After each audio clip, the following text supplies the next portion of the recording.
আমাদের বর্তমান সময়ে সবচাইতে বেশি দোষ কাদের জানেন? বলেন তো, কাদের সবচাইতে বেশি দোষ? সবচাইতে বেশি দোষ হলো নারী। কার? মেয়ে লোকের দোষ বেশি, পুরুষের কোনো দোষ নাই। পুরুষ হলো দুধের ধোয়া, তুলসী পাতা।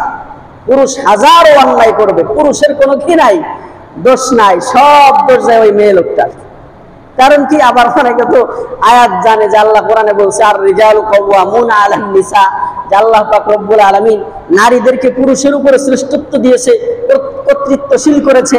এজন্য বাস এবার সব দোষ হলো মেয়ে লোকের, আর দোষ হলো হুজুরদের। দুই শ্রেণীর, আমাদের এই বাংলাদেশে দুই শ্রেণীর মানুষের দোষ বেশি, আর এই দুই শ্রেণীর মানুষের দোষ খোঁজা হয় বেশি। বাকি আর যারা আছে আল্লাহর রহমতে তারা দোষ করেও না, তাদের দোষ খোঁজা হয় না। মেয়ে লোকের যদি দাঁত একটু উঁচা হয় তাহলে মোটামুটি হুজুরের কাছে ফতোয়া শুরু হয়ে যায় যে হুজুর,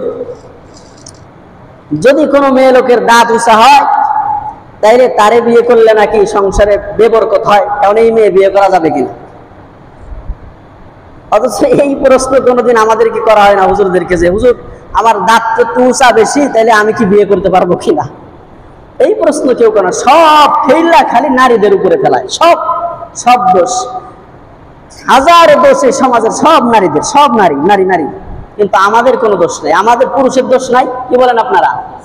আছে না নাই? আর হলো হুজুরদের উপরে দোষ ফেলায় সব। হুজুর আপনি বিয়ে করছেন? না, বিয়ে করেনি। না, তাহলে তো আপনার পিছনে নামাজ হবে না। ফতোয়া মেরে দিছে, তাহলে আপনার পিছনে কি হবে না? নামাজ হবে না।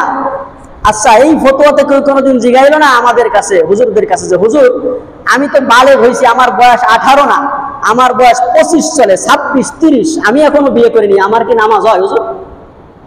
বুঝেন নাই কথা? এই প্রশ্ন কেউ করে হুজুরদের কাছে এসা যে হুজুর আমার তো বয়স 33 হয়ে গেছে, কিন্তু এখনো বিয়ে করতে পারিনি, আমার কি নামাজ হয়? কিন্তু হুজুর বিচারা সবসময় মসজিদে থাকে, টুপি পরে, জুব্বা পরে, দাড়ি লাগায়, কোরআন তেলাওয়াত করে। এই বিচার আর একটা, এই হুজুর নামাজ পড়ে, বিয়ে করে নাই, এর পিছনে নামাজ হবে না।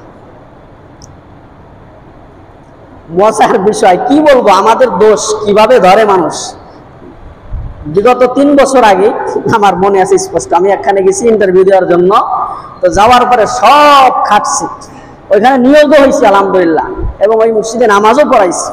কিন্তু একজন মুসল্লি আমার দিকে এইভাবে তাকাইছে, তো চাচা এমনি দেখলেন কেন? হুজুর আপনার সব ঠিক আছে, কিন্তু আপনার বাম পাটা একটু জানি কেমন, একটু হাঁটার ভিতরে জানি কেমন কেমন ভাব। অথচ যেই লোকটা এইভাবে দেখছে, আমি তার দিকে তাকায় দেখলাম ওই লোকটা টেরা। ওই লোক কি টেরা, বোঝেন না?